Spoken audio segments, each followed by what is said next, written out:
This is the Greg Bedard Patriots Podcast with Nick Cavins.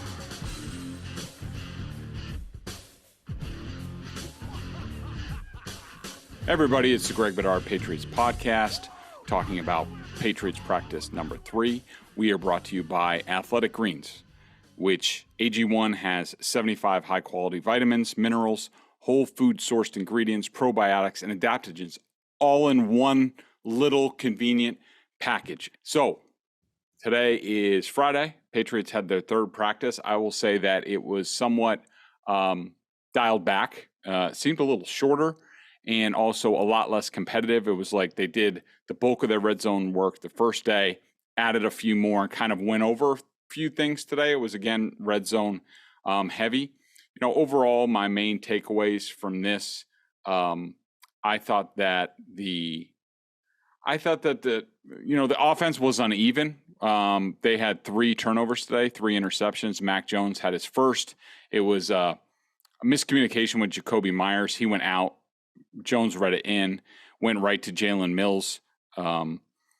Bailey Zappi had 2 interceptions, one to Tyquan Thornton over the middle. You'd like to see the rookie sort of fight back a little bit more, but it was kind of right at Justin Bethel, who even was wearing pads on his hands, and picked it off. And Adrian Phillips also got Bailey Zappi. I would say that, the thing that's been a little bit, I don't want to say alarming, because it's only been 3 days, and camp really doesn't start until Monday.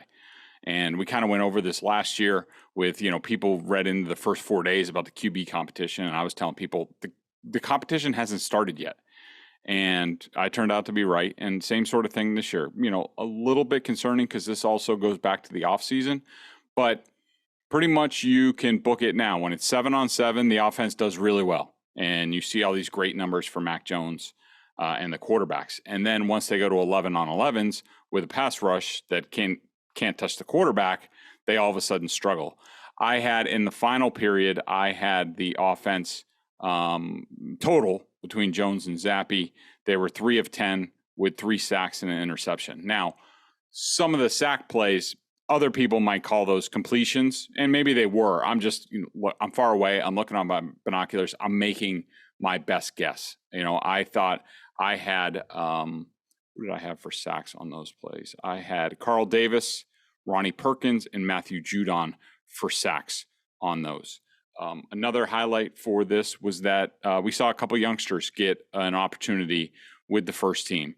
Joshua Bledsoe, who was sort of the star of camp the first 2 days, got a lot of first team reps as Devin McCourty watched a lot. I think it was veteran rest for Devin.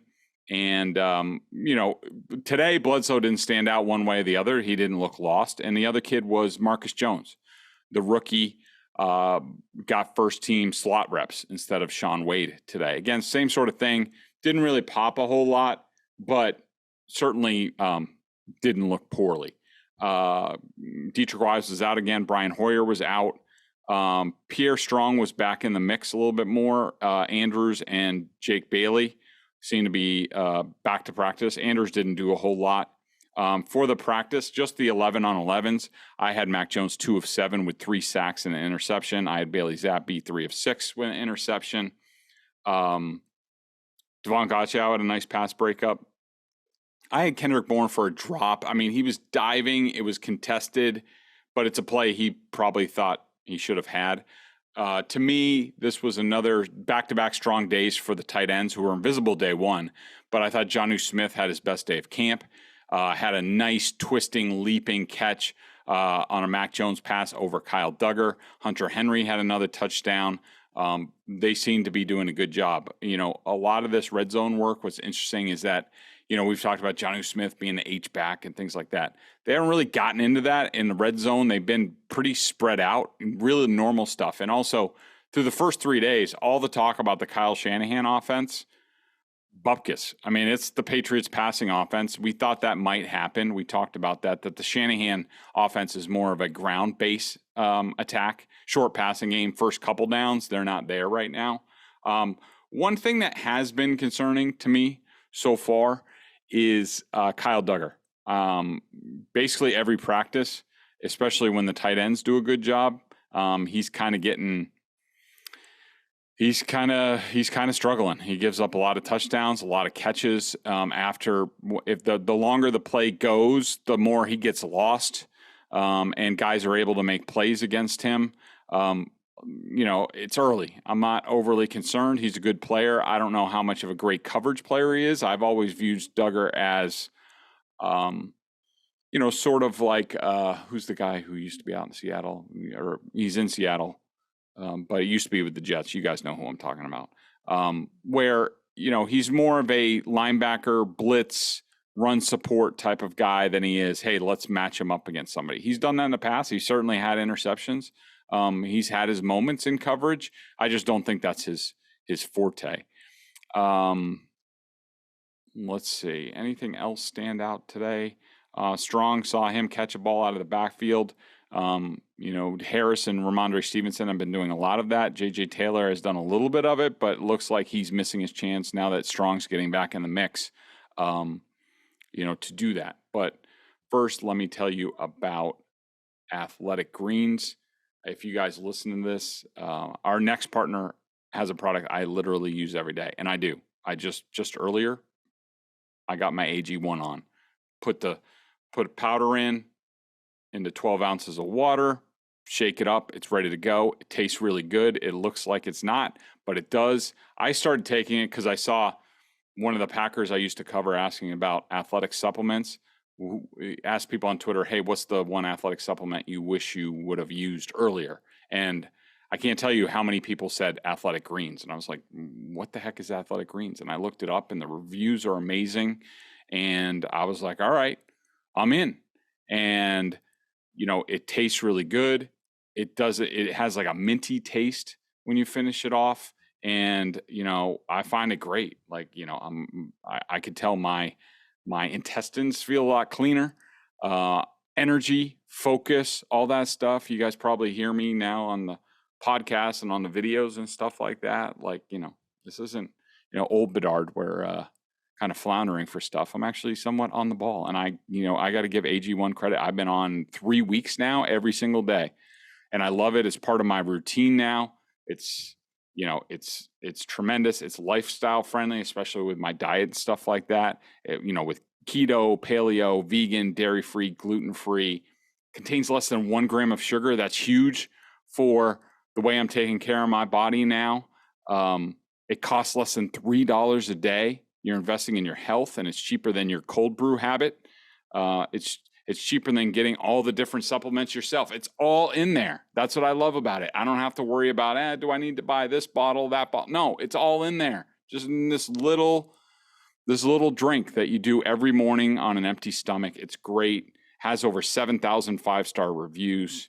Right now is the time to reclaim your health and arm your immune system with convenient daily nutrition. It's just 1 scoop and a cup of water every day. That's it. No need for a million different pills and supplements to look out for your health. To make it easy, Athletic Greens is going to give you a free 1-year supply of immune-supporting vitamin D and 5 free travel packets with your purchase. I just went away, put the travel packets in there. It was awesome. It's so convenient. All you have to do is visit athleticgreens.com/Bedard, Bedard. Again, that's athleticgreens.com/Bedard to take ownership over your health and pick up the ultimate daily nutritional insurance. Back to the Patriots real quick. Play calling. It's going to be a daily topic. Again, same thing as yesterday.